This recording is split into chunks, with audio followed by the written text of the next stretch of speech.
Hello students, this is Tanya Thakur. Welcome back to my channel Learners Voice Academy. So as you all know, हमारी marketing management की series चल रही है and अगर आप लोगों ने मेरी प्रीवियस वीडियोस नहीं देखी है so I have provided the link in the description box. Kindly go and check it. So आज का हमारा टॉपिक है that is pricing decision part 2. इसके अंदर हम लोग मेथड्स पढ़ेंगे प्राइसिंग के एंड स्ट्रैटेजीज के बारे में डिस्कस करेंगे. सो गाइज अगर आप लोगों ने मेरे चैनल को अभी तक सब्सक्राइब नहीं किया है सो प्लीज आप मेरे चैनल को सब्सक्राइब कर लीजिए एंड आप लोग मुझे इंस्टाग्राम पे भी फॉलो कर सकते हैं. मैं लिंक डिस्क्रिप्शन बॉक्स में दे दूंगी. So let's start with the topic pricing policies and strategies. So cost oriented pricing policies. So this is the most commonly used method of pricing whereby profit margin is added to the cost of product to arrive at selling price of the product.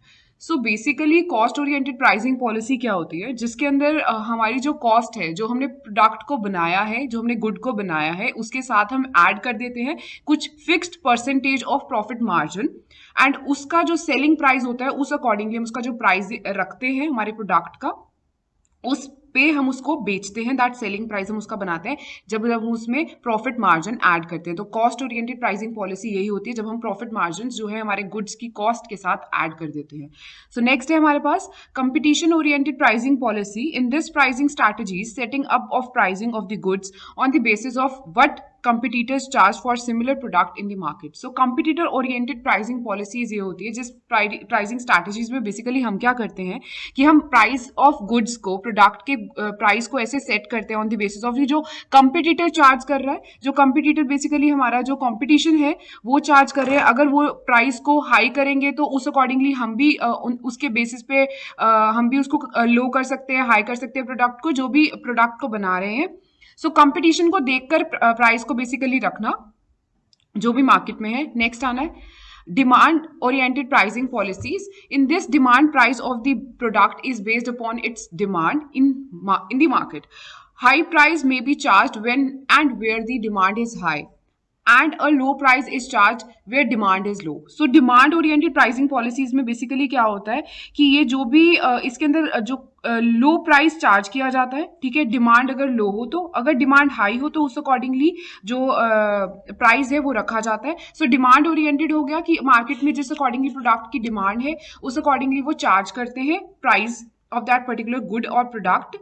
So next आता है हमारे पास skimming pricing policy. सो skimming pricing policy क्या है? In this pricing strategies, very high price of the product is fixed at the initial stage by the seller. It is also known as skim the cream pricing policies. So basically skim the cream pricing policy क्या है? इसके अंदर हम क्या करते हैं initially जब भी प्रोडक्ट को कोई बनाया जाता है उसको इनिशियली हम क्या करते हैं उसको हाई रेट रखते हैं. अब जैसे फॉर एग्जांपल के तौर पे इसको समझते हैं कि जैसे सैमसंग हो गया एप्पल फोन हो गए वो क्या लेके आते हैं वो अपने फोन्स में कुछ नए नए फीचर्स लेके आते हैं. उस अकॉर्डिंगली जैसे वो नया लॉन्च करते हैं तो उसका प्राइस थोड़ा हाई रखते हैं. धीरे धीरे जैसे ही कंपटीटर्स या और लोग उसको सेम टेक्नोलॉजी फीचर्स या फंक्शंस बना के फोन जो है वो मार्केट में लेके आते हैं. धीरे धीरे जब लोग उसको लेना शुरू करते हैं तो उसके प्राइस जो है वो कम होता रहता है. But initially at the stage initial stage पे उसका प्राइस जो है वो बहुत ज्यादा हाई रहता है. So that is skimming pricing policies जो कंपनी अप्लाई करती है. नेक्स्ट आता है पेनिट्रेशन प्राइसिंग पॉलिसीज.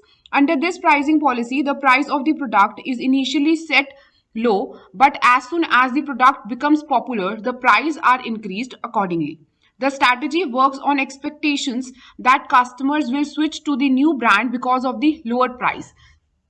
सो पेनिट्रेशन प्राइसिंग पॉलिसी बेसिकली क्या है? इसके मेथड में हम क्या करते हैं बिल्कुल ऑपोजिट है स्कीमिंग प्राइस पॉलिसी से कि इसमें हम पहले इनिशियल स्टेज पे ही जो प्रोडक्ट का प्राइस है बहुत ज्यादा लो रखते हैं. जैसे ही वो प्रोडक्ट लोग अवेयर हो जाते हैं उसके बारे में ज्यादा पॉपुलर हो जाता है लोग लेना शुरू कर देते हैं. सो वो धीरे धीरे उसका जो प्राइस है वो अकॉर्डिंगली इंक्रीज कर देते हैं companies. So that is a pricing penetration pricing policy. और ये स्ट्रैटेजी इसका एग्जाम्पल है जैसे कि जियो ने अपने जब जियो आया था तो इनिशियली तो उसका बिल्कुल लो प्राइस था बट अब क्या है उन्होंने अब हमसे प्राइस चार्ज करने शुरू कर दिए हैं.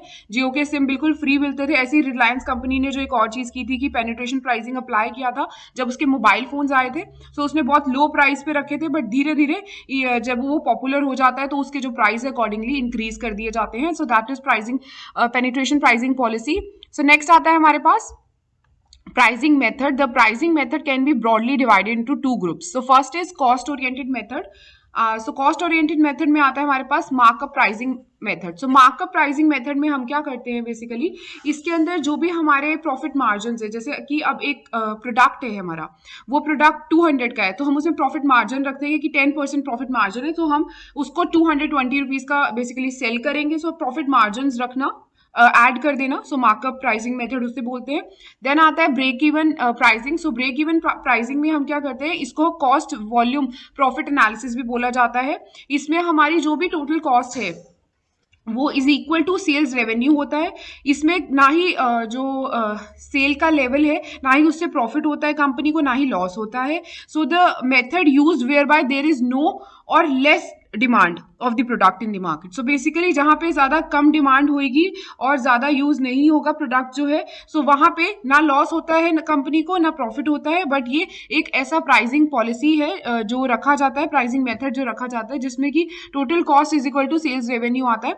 नेक्स्ट आता है हमारे पास target return pricing. So target return pricing क्या होता है, बेसिकली जितनी रिटर्न हमने प्रोडक्ट की, एक फर्म क्या है सेट कर देता है कि उसे particular level of rate of return investment चाहिए, जितना भी उसने उस पर इन्वेस्ट किया पर्टिकुलर प्रोडक्ट को बनाया। सो टारगेट परसेंटेज ऑफ रिटर्न वो ऐड कर देता है उस प्राइसिंग में, कि उसका जो सेलिंग होगा, जो सेलिंग प्राइस होगा उसके प्रोडक्ट का, वो क्या रहेगा और उसकी कितनी रिटर्न चाहिए, सो वो ऐड कर देता है उसमें।